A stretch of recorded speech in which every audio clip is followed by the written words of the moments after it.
Alright, so it's, like I said, been about 12 hours. You've left the rest of Lemuria behind, and it's, getting on to tonight, and you can feel that you're getting closer to the problem. Dancel, you are fine now again. And by fine, I mean the calm your tits spell has worn off. Okay, It's not my fault your kitten abandoned you as a baby.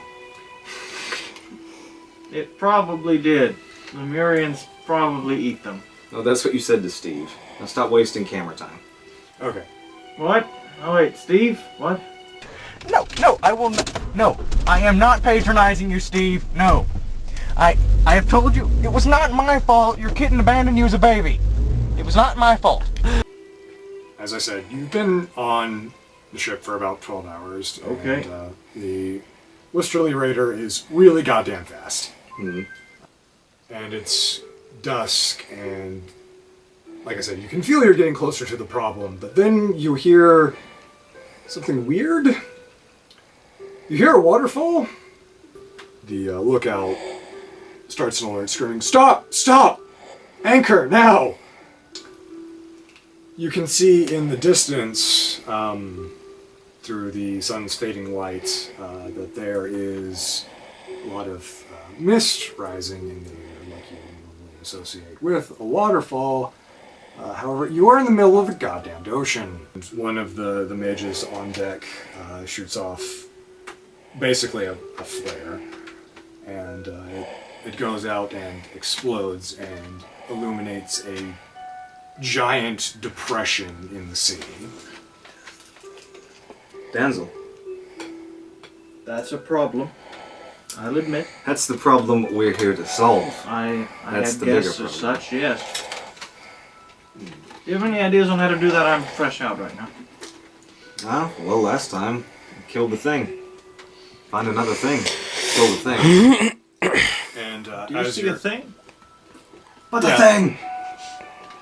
you see there's some weird rock formation in the bottom of it, and as though answering a sort of reply call, a beam of light shoots out. It's like the dye you showed me, the sort of weird acidy putrid green, shoots out of the structure, and you can see, oh, that's a real big problem, because the structure is not an oddly shaped rock or anything. It's what's left of Ereigon's Trident. What's Ereigon's Trident was the big rock formation that looked like a trident, right? Yeah. It was actually at one point a temple that was abandoned for one reason or another. However, Lemuria had designs on that place, Well, this is very unfortunate for Lemuria. and the beam of light illuminates the surrounding ocean bed, and you can see that there are things down there moving, and you can't make out quite what they are, but they're like human-sized, you're assuming.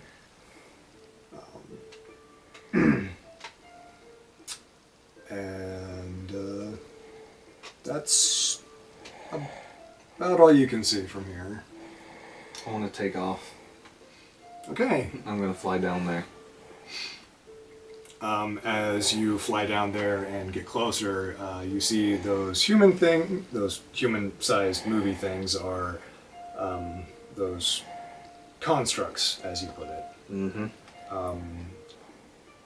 These ones are slightly different. Instead of having the weird pure white, like Kopesh greatswords, they have dull gray staves that are have pure white end caps, and instead of a blue chevron on their face mask, they have, it's a circle basically made out of triangles. It's sort of like that all the way around. Several of them fire off spells at you. So the Westerly Raider rolled up. Yeah, sure, rolled up. It rolled up. It rolled on them waves. Following the whale. And it got to the area of the disturbance, but much like last time, the disturbance was pretty freaking obvious once you got close enough to it, except instead of this time, instead of, like last time, it being an erupting fucking volcano, it's this giant, like, sinkhole in the sea. And in the middle of it is Ereigon's Trident, dilapidated and abandoned, or seemingly so.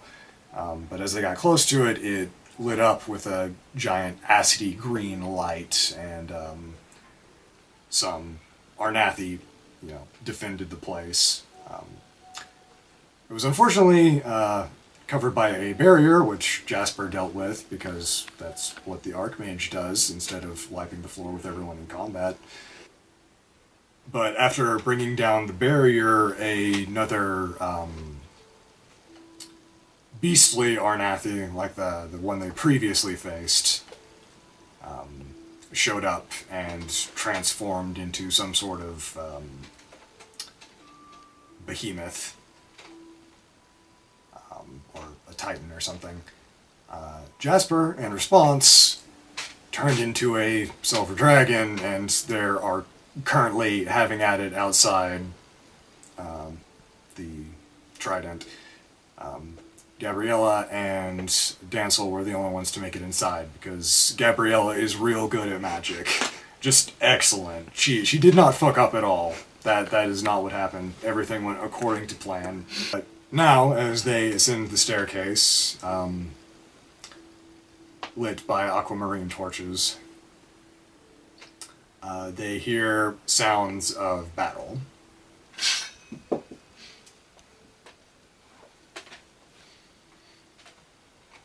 As you continue up the staircase, it eventually ends on a platform. The staircase goes a little bit further, but it's collapsed. But there's you get up to like the third floor, which is where the sound of the fighting is coming from.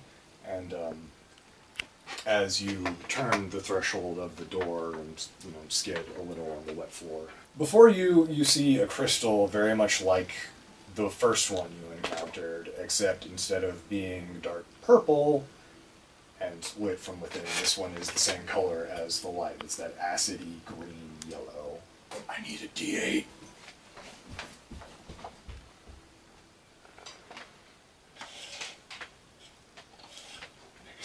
Hey. Hey. Yeah. Okay, so it's just... It's a crystal like this. It's eerily perfect. And you see 3 figures fighting within. Within the crystal? No, not within the crystal, within the chamber. The chamber itself is obviously like a ritual chamber. A lot of juju has passed through this place in the years. Now a hell of a lot more is coming through the place right now. The figures that are fighting, one of them is the one that you encountered previously in the magma chamber. It is basically exactly the same. Another one is different. It looks a lot more like the one that fought outside. It's smaller, slimmer, and it's not wielding any weapons, but you can feel that it's fighting with whatever this primality thing is. Just death beams and shit like that. Right.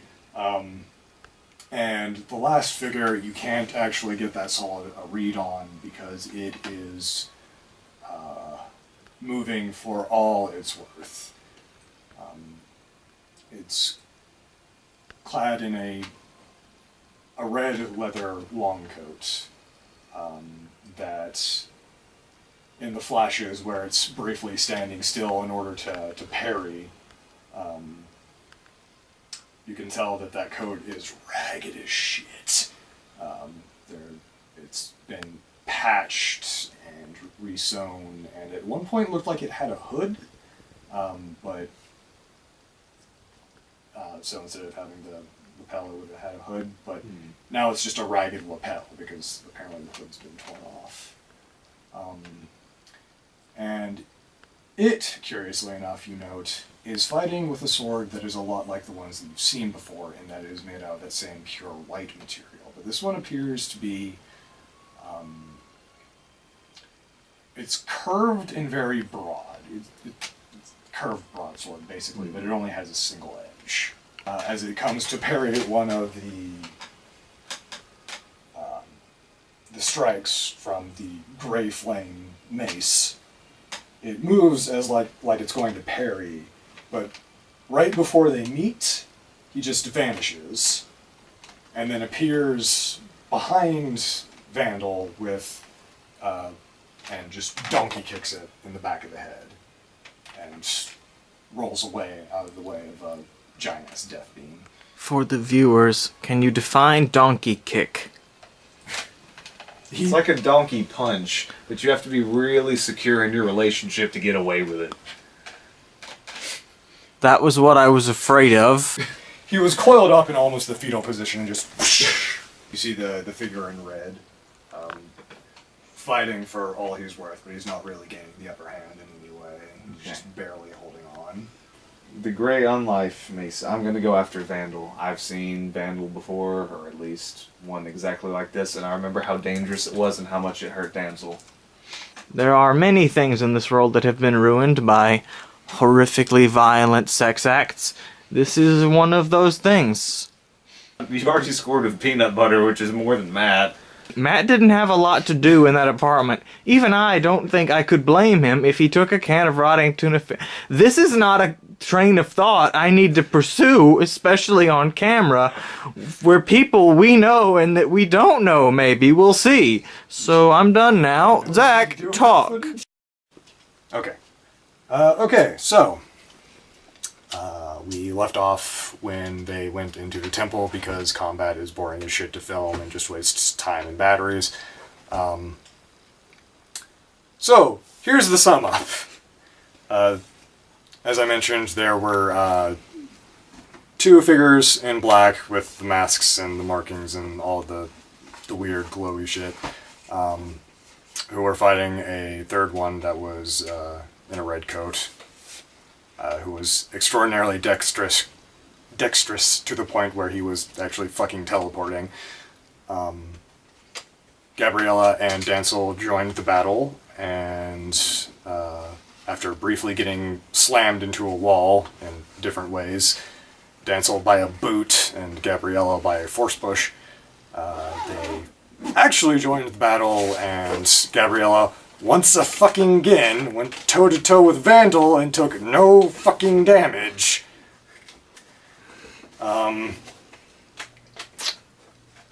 Dancel flew around and helped out in his own way, partly by initially trying to just do straight-up physical attacks, but then literally dropping behind the primalist bad guy and just sucking out all of its fucking, or sucking out a lot of its primal energy. It then turned around to try and scare the shit out of Dancel, only to be stabbed in the back by Redcoat guy. Then, using the power he stole, Dancel sent out a giant fucking shockwave that put Vandal off balance, and then Gabriella swooped in and did a shoryuken with her fucking epee straight up through his noggin, and then lightninged the shit out of his head. There is ooze and goo and terrible burning hair smell, and that's where we leave off.